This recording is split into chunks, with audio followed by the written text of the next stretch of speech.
Hello everyone and welcome back to my channel. So if you're new to this channel, अगर आपने इस channel को अब तक सब्सक्राइब नहीं करा है तो इस चैनल को जल्दी से सब्सक्राइब कर दीजिए और इस वीडियो को लाइक भी कर दीजिए.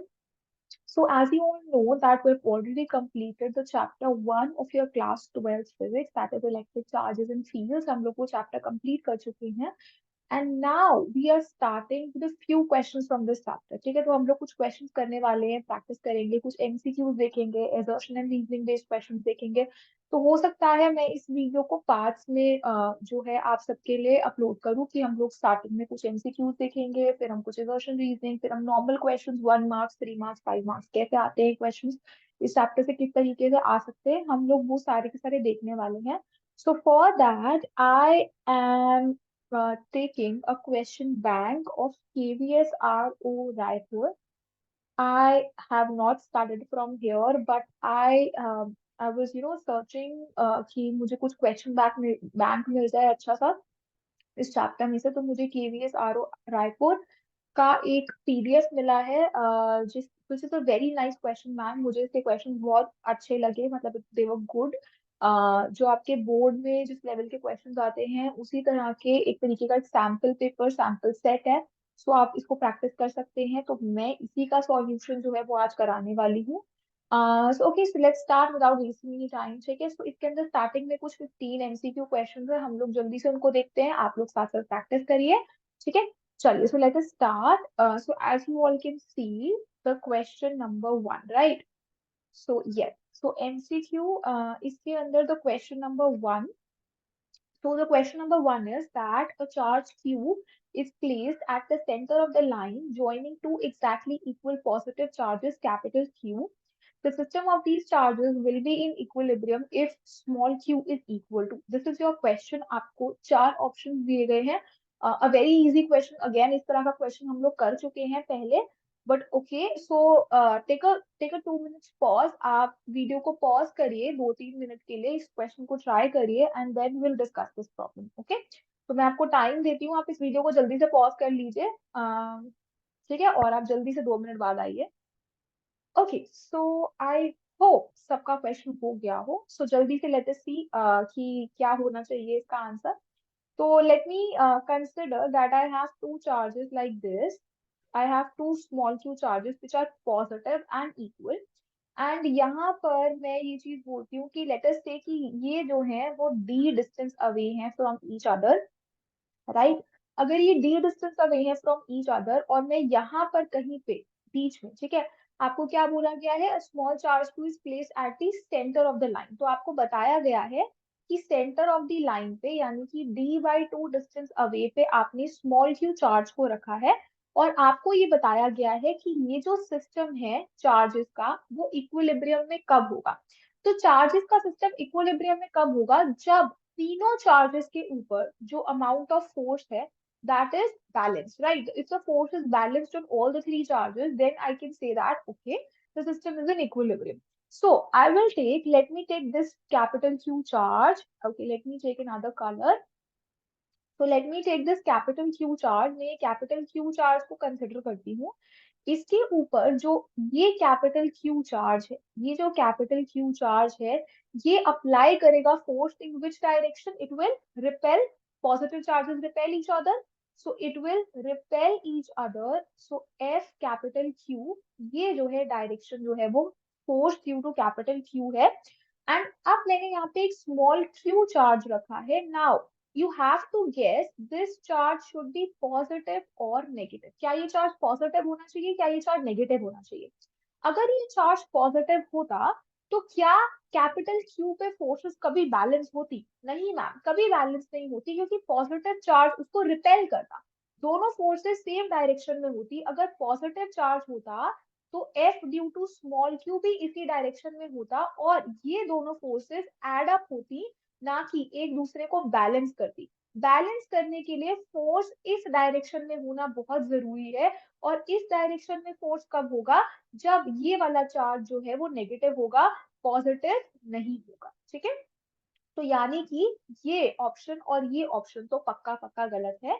चार्ज जो है आपका वो डेफिनेटली क्या होना चाहिए? नेगेटिव होना चाहिए, राइट? ये तो सिंपल सी चीज है, राइट? अब हमें पता है कि F due to capital Q and F due to small q should be equal, तभी तो चार्जेस इक्विलिब्रियम में होंगे. When the forces are balanced, the charges are in equilibrium. Right? Okay, so let us see F capital Q क्या है. F capital Q is K Q square divided by D square, right? And this should be equal to K capital Q small q divided by, what is the distance between capital Q and small q? It is D by 2. So I will put D by 2 whole square over here. I can see that this gets cancelled, this D square is getting cancelled, one Q is getting cancelled over here. So I have Q is equal to a small q over here, and I have 1 by 2 whole square in the denominator. This 1 by 2 whole square मैं सीधा सीधा इधर उठा के ले जाती हूँ. So I will get Q by 4 is equal to Q. And the charge should be negative. This should be negative, right?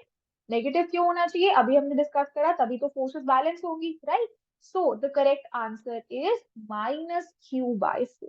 Minus capital Q by 4 is the answer of your this question.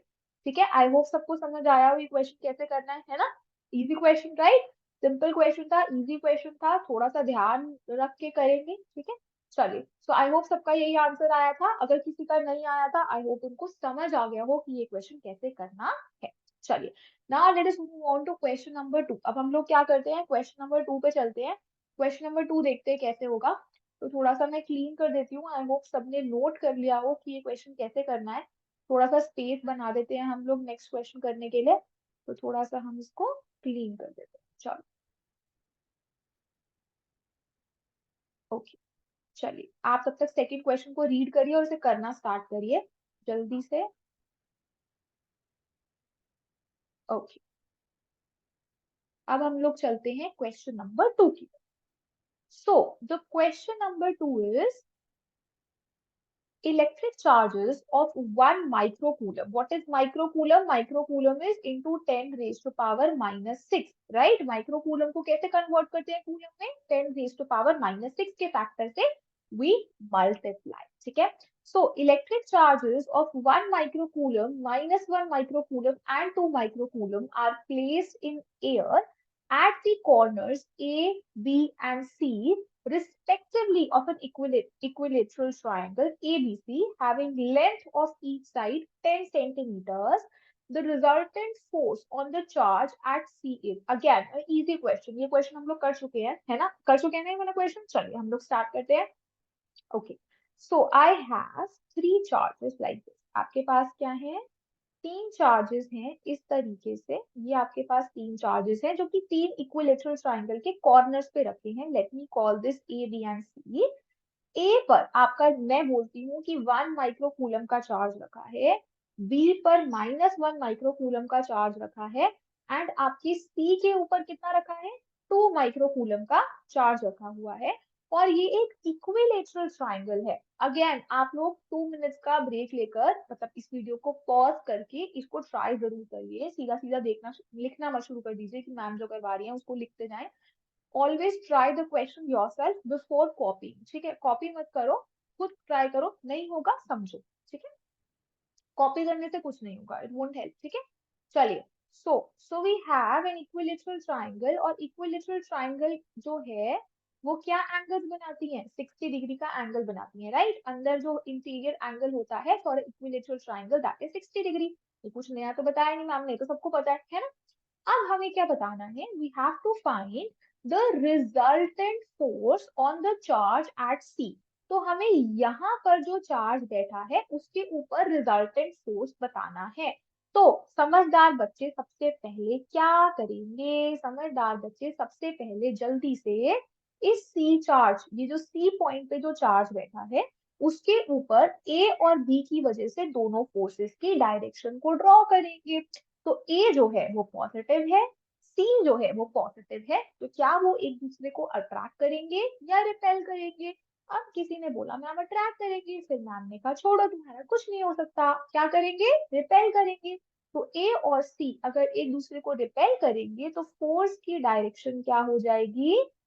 ये हो जाएगी. ठीक है, force की direction क्या हो जाएगी? ये डायरेक्शन हो जाएगी.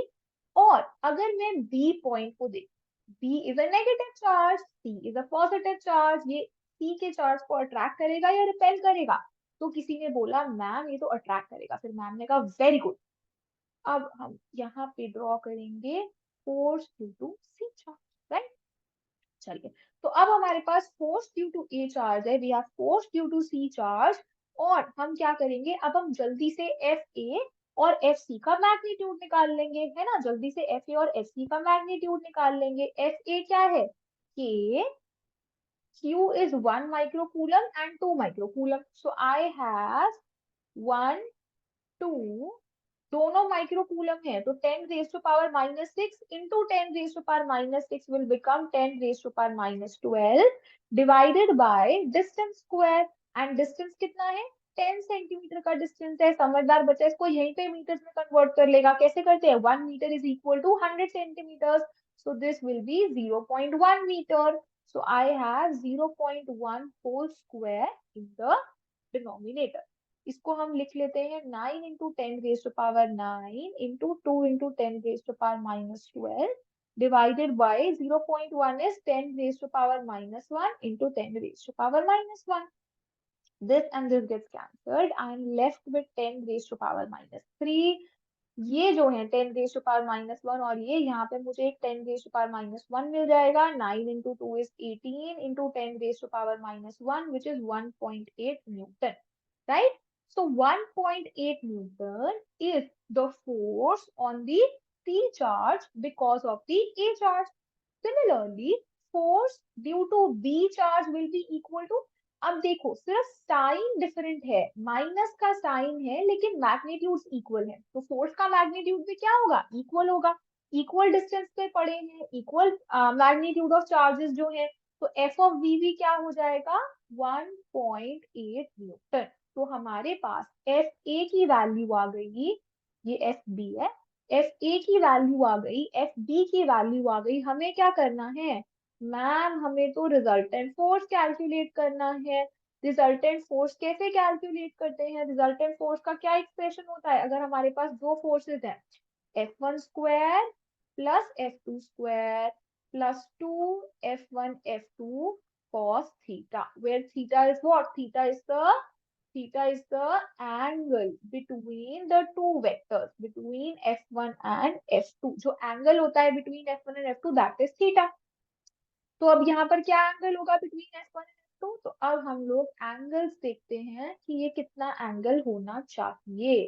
ठीक है, अब अगर ये एंगल 60 डिग्री है तो ये एंगल भी 60 डिग्री होगा। और हमें पता है ये टोटल कितना होना चाहिए, this total should be equal to 180 degree, right. This should be equal to 180 degree. तो दैट मीन्स इसका मतलब क्या है, इसका मतलब ये है कि if this is 60 degree, this is 60 degree, so this angle will be what? This angle will be 60 plus theta plus 60 degree is equal to 180 degree। तो थीटा क्या आ जाएगा, 180 डिग्री माइनस 120 डिग्री, कितना होता है 180 माइनस 120, 60 डिग्री। तो theta कितना हो गया हमारे पास, 60 डिग्री हो गया। So this theta is equal to 60 degree, ये थीटा भी क्या है 60 डिग्री है। तो ये टोटल एंगल कितना हो गया ma'am, this total angle is 120 degree. तो यानी कि ये जो थीटा एंगल है this is equal to 120 degree.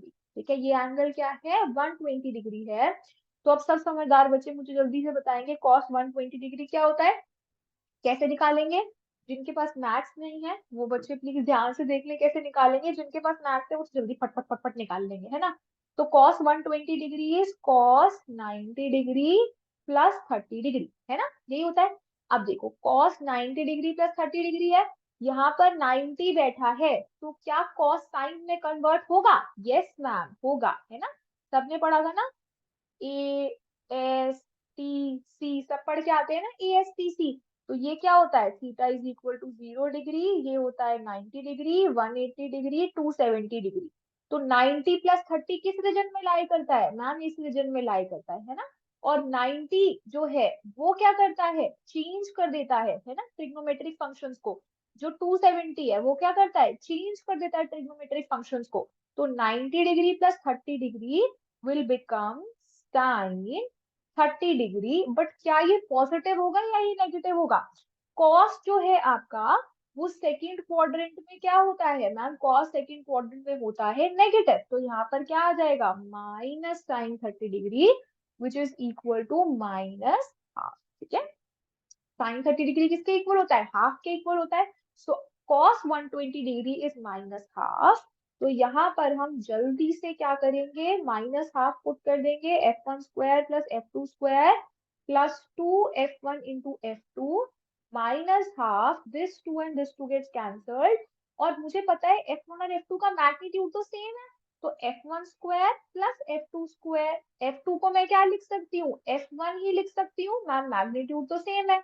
और जो हमारे पास ये प्लस f1 इंटू f2 के साथ -1 बैठा है, ये क्या है? This is also f1 into f1 which is f1 square, और ये माइनस साइन के साथ है, तो this term and this term will get cancelled, और मेरे पास रिजल्टेंट फोर्स क्या आ जाएगी? सिर्फ under root of f1 square which is equal to f1, और f1 की वैल्यू हमने क्या निकाली है? 1.8 न्यूटन। ठीक है, सो क्या हमारा आंसर यहाँ पे 1.8 न्यूटन ऑप्शंस में बैठा है? यस मैम बैठा है, तो रिजल्टेंट फोर्स क्या हो गया?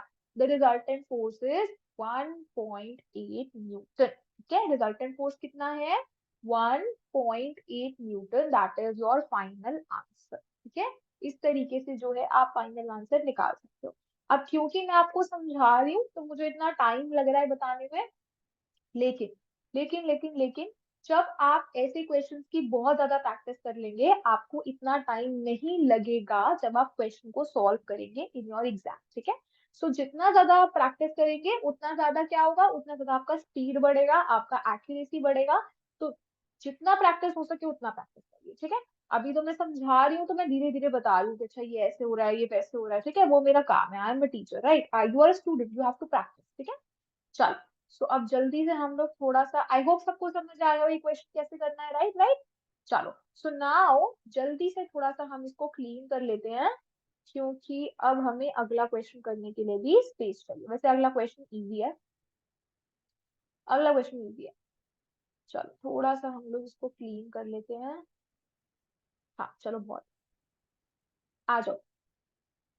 थर्ड क्वेश्चन रीड कर लो सब बच्चे। When the charge of a body becomes half, the electric field becomes। अगर आप चार्ज एक बॉडी का हाफ कर रहे हो तो उससे इलेक्ट्रिक फील्ड पे क्या फर्क पड़ेगा? ऑब्वियसली बात है, हमें पता है कि जो इलेक्ट्रिक फील्ड है, अगर सपोज मैं एक बॉडी कंसिडर करती हूँ which is a point charge, एक पॉइंट चार्ज कंसिडर कर लेती हूँ, और मुझे पता है उसकी वजह से जो इलेक्ट्रिक फील्ड है वो क्या होता है? के क्यू बाई आर स्क्वायर। तो अगर मैं चार्ज को हाफ कर दूंगी, अगर मैं चार्ज को हाफ कर दूंगी तो ई प्राइम क्या हो जाएगा? K Q by two R square, और ये किसके इक्वल है? E by two K equal है। सो दैट मीन्स क्या मेरी इलेक्ट्रिक फील्ड हाफ हो जा रही है? Yes ma'am, electric field half हो जा रही है ना? So the correct answer is that the electric field will become half. ठीक है, इलेक्ट्रिक फील्ड क्या हो जाएगी? इलेक्ट्रिक फील्ड भी जो है आपकी हाफ हो जाएगी। So the correct answer is a. ठीक है, इजी क्वेश्चन, ये वाला तो बहुत इजी था, है ना? This was a very easy question. चलो, now let us move on to the next question. Next question देखते हैं हम लोग, that is the fourth question. Okay, a good question. Looks like a nice question. So let's read this problem together. So, okay, an electron enters uniform electric field maintained by parallel plates and of value E volts per meter with a velocity v meter per second. The plates are separated by d meter distance. What is the acceleration of the electron in the field? Very easy question, ये भी हम लोग कर चुके हैं। ठीक है, आपके पास दो प्लेट्स हैं। ठीक है, इस प्लेट के अंदर जो इलेक्ट्रिक फील्ड है, ठीक है, इलेक्ट्रिक फील्ड जो है दैट इज कांस्टेंट, जिसका मैग्नीट्यूड आपको ई गिवन है क्वेश्चन में। आप क्या कर रहे हो? एक इलेक्ट्रॉन को एंटर करवा रहे हो इस प्लेट के अंदर। ठीक है, the electron enters the uniform electric field. आप इलेक्ट्रॉन को एंटर करवा रहे हो इसके अंदर, और आपको बताना है व्हाट इज द एक्सेलरेशन। क्या बताना है आपको? एक्सेलरेशन बतानी है इलेक्ट्रॉन की इन दिस फील्ड। तो अब आपको पता है कि एक इलेक्ट्रॉन अगर ई इलेक्ट्रिक फील्ड में एंटर कर रहा है तो उसके ऊपर कितना फोर्स लगेगा? The force will be equal to force experience by the electron will be charge into electric field. यही डेफिनेशन होती है ना, charge into electric field, that is the force. So charge is E, electric field is capital E. Force कितना experience कर रहा है electron? E into capital E. अब force जो है वो किसके इक्वल होता है? Mass into acceleration, second law, right, Newton second law, mass into acceleration is equal to E into E. तो क्या मेरे एक्सेलरेशन की value E E by M है? Yes ma'am. क्या ये ऑप्शन में कहीं पे दिख रहा है? अरे ये रहा, ये तो दिख रहा है मुझे। कौन सा ऑप्शन है मैम? ए ऑप्शन है, that the acceleration is equal to small e into capital E divided by m. So the answer is E. Fine. So this is your question number 4. Again, a good question. मैं ये नहीं बोलूंगी ये बेकार question था, अच्छा question था। थोड़ा सा कॉन्सेप्ट लगाना पड़ेगा, याद रखना पड़ेगा कॉन्सेप्ट को, तो हो जाएगा। ठीक है। आई होप सब बच्चे कॉपी नहीं कर रहे, 2 मिनट का पॉज ले रहे हैं, पहले प्रैक्टिस कर रहे हैं, क्वेश्चन ट्राई कर रहे हैं, फिर उसके बाद कर रहे हैं। ठीक है। अगर नहीं होता तो definitely look at the solution, but इसको एक बारी ट्राई योरसेल्फ, ट्राई जरूर करेंगे क्वेश्चन को खुद से करने की। नहीं करेंगे तो हैबिट नहीं बनेगी, पेपर में नहीं होगा। चलो, आहा, ब्यूटीफुल क्वेश्चन, राइट। चलो क्वेश्चन करते हैं। जो फिगर आ जाती है ना क्वेश्चन में, थोड़ा सा धक धक होती है ना। चलो देखते हैं। नाउ, अरे तो क्वेश्चन आधा, हाँ अब देखते हैं। चलो, now, the question number 5 is, the given figure shows tracks of three charged particles in a uniform electrostatic field. Which particle has the highest charge to mass ratio? आपको क्या बताना है? कौन से पार्टिकल का highest charge to mass ratio है? तो मैं आपको एक चीज बता दूं आज, कि जो आपका डिफ्लेक्शन प्रोड्यूस होती है, if I call this Y, ये वाई एक्सिस है ना, ये वाई एक्सिस है। So y is the deflection. ठीक है, y क्या है? It is the deflection from the path. ये अपने पाथ से कितना दूर गया है, y is the deflection from the path. So जो आपकी डिफ्लेक्शन है from the path, that is proportional to charge to mass ratio. इसकी डेरिवेशन होती है एक, इसकी डेरिवेशन हम लोग पहले कर चुके हैं। ठीक है, इसकी डेरिवेशन हम लोग कर चुके हैं कि what is, how is the motion of electric charges in a uniform electric field. उसमें हमने ये डेरिवेशन करी थी कि जो आपका डिफ्लेक्शन है from the path, that is proportional to charge to mass ratio. ठीक है। तो अब आपको यहाँ पर दिख रहा है, आपको तीन ट्रैक्स दिख रहे हैं पार्टिकल के। You have 1, 2 and 3 particles, right. आपको यहाँ पे 3 पार्टिकल्स दिख रहे हैं। आपको बताना है इसमें से किसकी जो है वो क्या है, highest charge to mass ratio है। तो आपको देखना है कि इनमें से कौन से पार्टिकल की हाईएस्ट डिफ्लेक्शन है। ठीक है। तो वो हम कैसे देखेंगे? अब हमें पता है कि, अब देखो इसके अंदर हमें दिख रहा है कि जो टू है, जो टू वाला चार्ज है, ये तो बहुत थोड़ा सा डिफ्लेक्ट हुआ है, राइट। लेकिन जो फर्स्ट चार्ज है वो इतना डिफ्लेक्ट हुआ है, थर्ड चार्ज भी इतना ही डिफ्लेक्ट हुआ है। तो ये दोनों तो बराबर डिफ्लेक्ट हुए हैं, इक्वल डिफ्लेक्शन लग रही है मुझे इनकी देखने में। तो मुझे उसने पूछा है, तो अब मैं कंफ्यूज हो जाऊंगी कि मैं 1 को मार्क करूं आंसर या 3 को मार्क करूं आंसर, राइट। 1 भी हो सकता है और 3 भी हो सकता है आंसर। तो हम लोग क्या देखेंगे, हमें बताना है highest charge to mass ratio किसकी है। तो अब हमें पता है कि जो चार्ज है 1 का, क्या वो नेगेटिव है या पॉजिटिव है? देखो, जो आपका 1 चार्ज है वो पॉजिटिव साइड की तरफ डिफ्लेक्ट हो रहा है, मतलब कि ये पक्का पक्का नेगेटिव चार्ज होगा। और जो चार्ज नेगेटिव साइड की तरफ डिफ्लेक्ट हो रहा है, जो चार्ज नेगेटिव प्लेट्स की तरफ डिफ्लेक्ट हो रहा है, वो पक्का पक्का पॉजिटिव चार्ज होगा। तो अगर मुझे डिफ्लेक्शन बराबर लग रही है दोनों की, फर्स्ट की भी और थर्ड की भी, तो मुझे यहाँ पर साफ साफ दिख रहा है कि जो चार्ज टू मास रेशियो है, जो charge to mass mass ratio है, वो पॉजिटिव चार्ज की, वो पॉजिटिव चार्ज के लिए पॉजिटिव होगी और नेगेटिव चार्ज के लिए नेगेटिव होगी। तो इसका मतलब पॉजिटिव वैल्यू ज्यादा बड़ी होती है या नेगेटिव वैल्यू ज्यादा बड़ी होती है? मैम पॉजिटिव वैल्यू ज्यादा बड़ी होती है। तो इसका आंसर क्या होना चाहिए? 1 होना चाहिए या 3 होना चाहिए? पॉजिटिव वाला आंसर या नेगेटिव वाला आंसर? मैम पॉजिटिव वाला आंसर। तो इसका मतलब the correct answer should be C, that is 3। ठीक है, क्योंकि वो चार्ज क्या है, वो पॉजिटिव चार्ज है। तो ये हल्का सा ट्रिकी क्वेश्चन है जो बच्चों को कंफ्यूज कर सकता है। कैसे? क्योंकि इसके अंदर आपको चार्ज का भी ध्यान रखना है। आपको डिफ्लेक्शन बराबर लग रही है ना दोनों तरफ, 1 की डिफ्लेक्शन भी बराबर लग रही है और 3 की डिफ्लेक्शन भी बराबर लग रही है। तो अब बच्चे क्या करेंगे, जो 1 करके आएंगे वो कहेंगे ये तो क्वेश्चन ही गलत है मैम, ये तो क्वेश्चन ही गलत है। बट क्वेश्चन गलत नहीं है, क्वेश्चन ट्रिकी। ठीक है, क्वेश्चन गलत नहीं है, क्वेश्चन ट्रिकी है। तो इसका आंसर क्या होना चाहिए, द आंसर शुड बी 3। ठीक है, आंसर क्या होना चाहिए, आंसर होना चाहिए ma'am 3।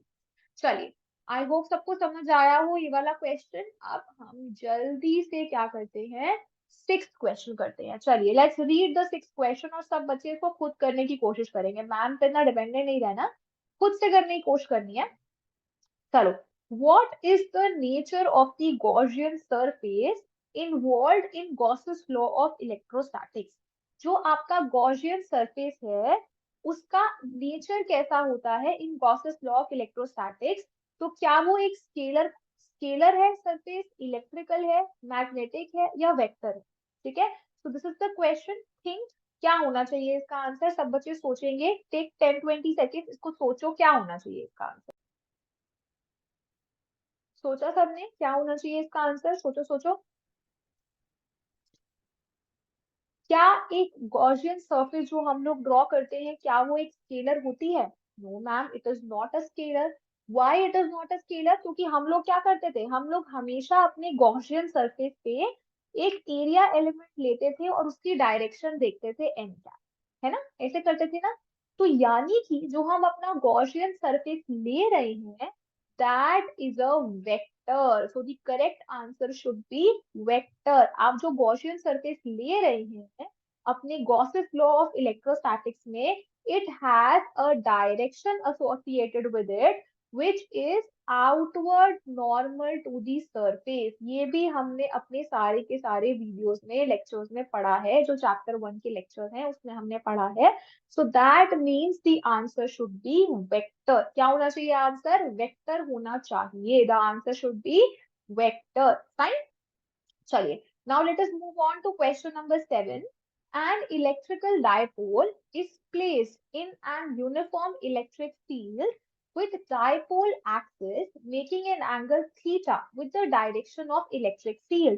The orientation of dipole for the stable equilibrium is, हमें पता है कि स्टेबल इक्विलिब्रियम के लिए, स्टेबल इक्विलिब्रियम के लिए मैम पोटेंशियल एनर्जी होनी चाहिए मिनिमम, सबको याद है, पढ़ा हुआ है ना। पोटेंशियल एनर्जी होनी चाहिए मिनिमम। पोटेंशियल एनर्जी का एक्सप्रेशन होता है माइनस टी डॉट ई, है ना। और ये जो है अगर मैं इसको एक्सपैंड करूं ये क्या हो जाएगा, माइनस टीई कॉस थीटा। किस थीटा की वैल्यू के लिए ये पोटेंशियल एनर्जी मिनिमम होगी? Ma'am theta is equal to 0 degree के लिए अगर मैं theta is equal to 0 degree ले लूं, यू क्या हो जाएगा, माइनस टीई, राइट। कॉस 0 क्या होता है, 1 होता है। तो u जो है उसकी मिनिमम वैल्यू क्या है, माइनस टीई। और वो किस एंगल पे होता है ma'am, theta is equal to 0 degree पे होता है। तो क्या आपको कहीं ऑप्शंस में theta is equal to 0 degree दिख रहा है? यस मैम, मुझे यहाँ पर theta is equal to 0 degree दिख रहा है, which is the orientation for the stable equilibrium. तो आंसर क्या होगा इसका, सब समझदार बच्चों को समझ आ गया कि आंसर होना चाहिए theta is equal to 0 degree, right, theta is equal to 0 degree. चलिए, now let us move on to question number 8। चलो question number 8 की तरफ चलते हैं। The question number 8 is, a point charge plus 10 microcoulomb is at a distance 5 centimeter directly above the center of a square of side 10 centimeter as shown in the figure. What is the magnitude of electric flux through the square? आपको क्या करना है, electric flux की value बतानी है through the square, कि इस square से कितना इलेक्ट्रिक फ्लक्स जो है वो पास हो रहा है, इसको हमें बताना है। तो चलो अगेन अच्छा क्वेश्चन है, मजा आएगा इस क्वेश्चन को करने में। तो हम लोग क्या करते हैं, थोड़ा सा क्लीन कर देते हैं इसको, अपने डायग्राम को क्लीन कर देते हैं ताकि हम लोग जो है वो इसको समझ सके थोड़ा सुंदर तरीके से। चलो, सब बच्चे पहले ट्राई करेंगे, 2 मिनट वीडियो को पॉज कर लो, जल्दी से ट्राई कर लो। चलो चलो शुरू हो जाओ, ट्राई करो। ओके, चलो आगे सब बच्चे वापस, चलिए स्टार्ट करते हैं। क्या करना था हमें? इलेक्ट्रिक फ्लक्स बताना था which is passing through the square. कैसे बताएंगे?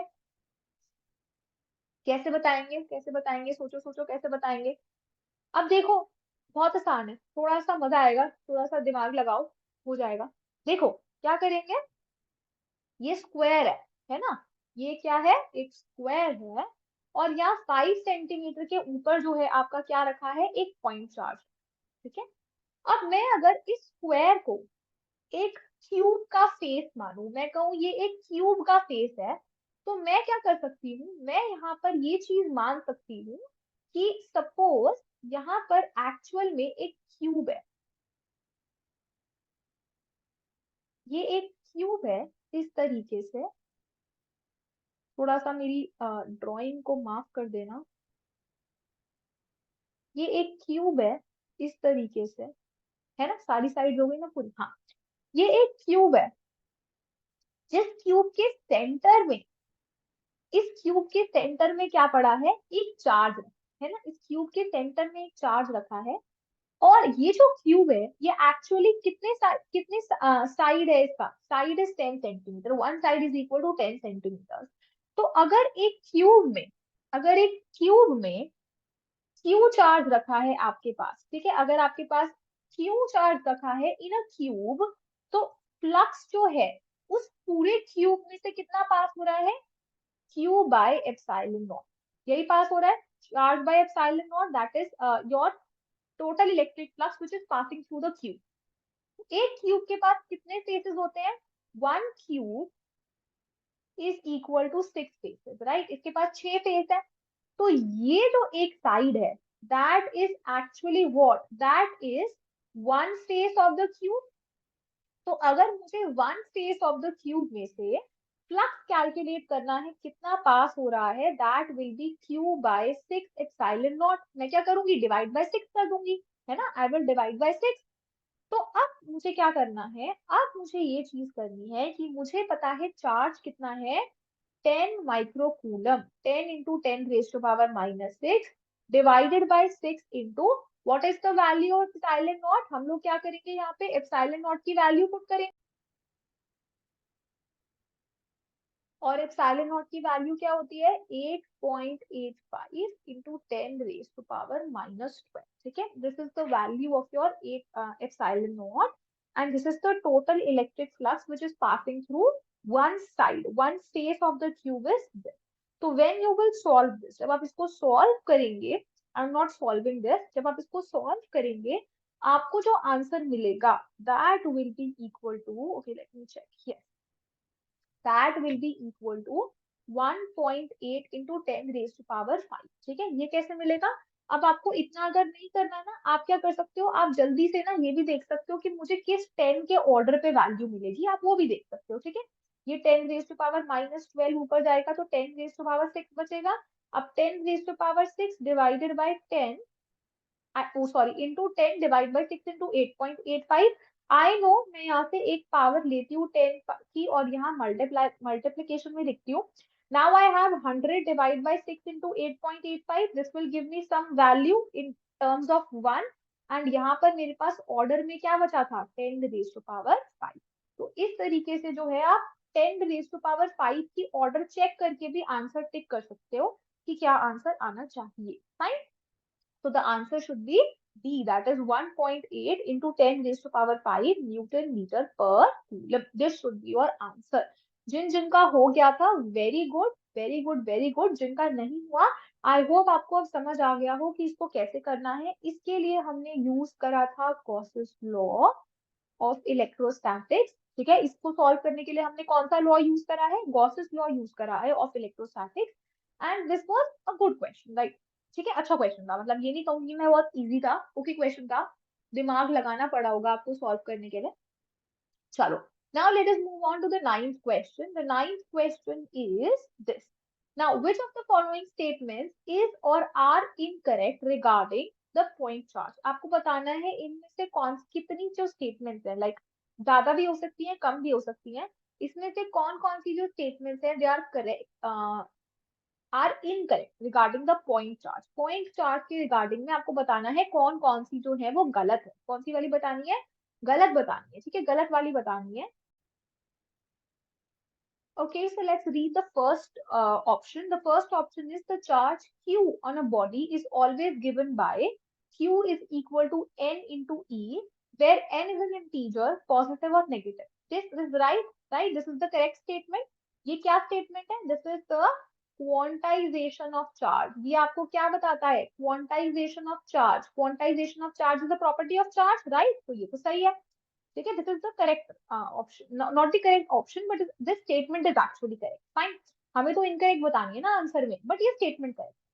By convention, the charge on an electron is taken to be negative. Again, this is correct. This is the correct statement. Electron हमेशा क्या लेते हैं हम लोग? Negatively charge लेते हैं.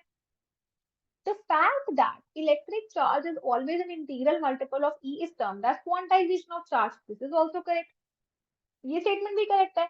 तो इसमें से कोई एक तो पक्का पक्का गलत होगी ना, तो जो कोई एक गलत है वो कौन सी स्टेटमेंट है? This is the incorrect statement. So this will be the answer for this question, that the quantization of charge was experimentally demonstrated by Newton in 1912. This is wrong. This statement is wrong. This is the wrong statement. So the correct answer will be D. इस question का answer क्या होगा? कौन सी incorrect statement है इसमें से? D statement जो है that is the incorrect statement, fine, that is the incorrect statement. चलो, अब हम लोग चलते हैं to the 10th question. Now the 10th question is, हम लोग 10 क्वेश्चन तक करेंगे, उसके बाद let's stop this class and then हम लोग नेक्स्ट क्लास में आगे से स्टार्ट करेंगे, ठीक है. तो हम लोग थोड़े थोड़े क्वेश्चन करके रोज थोड़े थोड़े क्वेश्चन करेंगे, तो जो है हमारी रोज की हैबिट बनी रहेगी क्वेश्चन करने की, प्रैक्टिस करने की, ठीक है. So the last question is a easy question, this is a good question, ये ठीक है, आसान क्वेश्चन है ना. चलो, electric field at a point varies as r raise to power 0 for, आपको बताना है इस इन सब सिस्टम्स में से, इन सब सिस्टम्स में से कौन सा ऐसा सिस्टम है जिसके अंदर electric field varies as r raise to power 0. r raise to power 0 का मतलब क्या है? 1. इसका मतलब क्या है? It is independent of r. मतलब फर्क ही नहीं पड़ता है कि आप किस पॉइंट पर देख रहे हो, कितने डिस्टेंस दूर देख रहे हो, electric field is constant everywhere, ठीक है. ये आपको बताना है कौन से सिस्टम के लिए होता है. तो पॉइंट चार्ज के लिए आपको पता है क्या होता है? Electric field is proportional to 1/r². Dipole के लिए भी it also depends upon r, है ना, डिपेंड करता है ना डायपोल के लिए. लाइन चार्ज के लिए भी डिपेंड करता है upon r, lambda upon 2πε0 r, ऐसे आता है ना. और डायपोल के लिए भी r पे डिपेंड करता है. कैसे डिपेंड करता है ये आप मुझे बताएंगे इन द कमेंट्स. अगर आप इस वीडियो को यहाँ तक देखते हो तो आप मुझे कमेंट्स में बताना कि electric field for a dipole r पे किस पावर तक डिपेंड करती है. And then finally we have the d which is the infinite plane sheet of charge. तो infinite plane sheet of charge के लिए अगर आपको याद हो, जो आपकी इलेक्ट्रिक फील्ड इंटेंसिटी है उसका एक्सप्रेशन होता है सिग्मा अपॉन 2ε0r. और इस पूरे के पूरे एक्सप्रेशन में r कहीं भी नहीं आता है. सो इसका मतलब ये है कि इलेक्ट्रिक फील्ड जो है वो इंडिपेंडेंट है of r. So your correct answer will be for this problem. इस problem का correct answer will be infinite plane sheet of charge. This will be your answer for this 10th question, the infinite plane sheet of charge. Okay. So in the next coming lectures, we will discuss this question. ये हम सारे questions को practice करने वाले हैं. बहुत सारे questions हैं इस पीडीएफ के अंदर. फिर we have assertion and reasoning questions. हम लोग थोड़े थोड़े क्वेश्चंस करके रोज प्रैक्टिस करेंगे, ठीक है. आप हमारे साथ प्रैक्टिस करिए, मैं आपके साथ प्रैक्टिस करूंगी, ठीक है. अगर आपसे नहीं होता तो एटलीस्ट मैं आपको समझाने के लिए हूँ यहाँ पर, ठीक है. Okay, so I will see you all in the next class. I hope आपको ये पसंद आई हो लेक्चर, आपको ये क्वेश्चन समझ आए हो. If you still have any doubt in any question you can ask me in the comment section. आप मुझसे बेझिझक होकर क्वेश्चन पूछिए. You want me to discuss some topic, कोई स्पेसिफिक टॉपिक है जो आप चाहते हैं मैं डिस्कस करूं, you can ask me those in the comment section. And आप इस चैनल को अगर आपने अब तक सब्सक्राइब नहीं करा तो उसको जल्दी से सब्सक्राइब कर देंगे, वीडियो को लाइक भी कर देंगे. दो standard line. And thank you so much for watching. I will see you all in the next lecture and bye bye till then.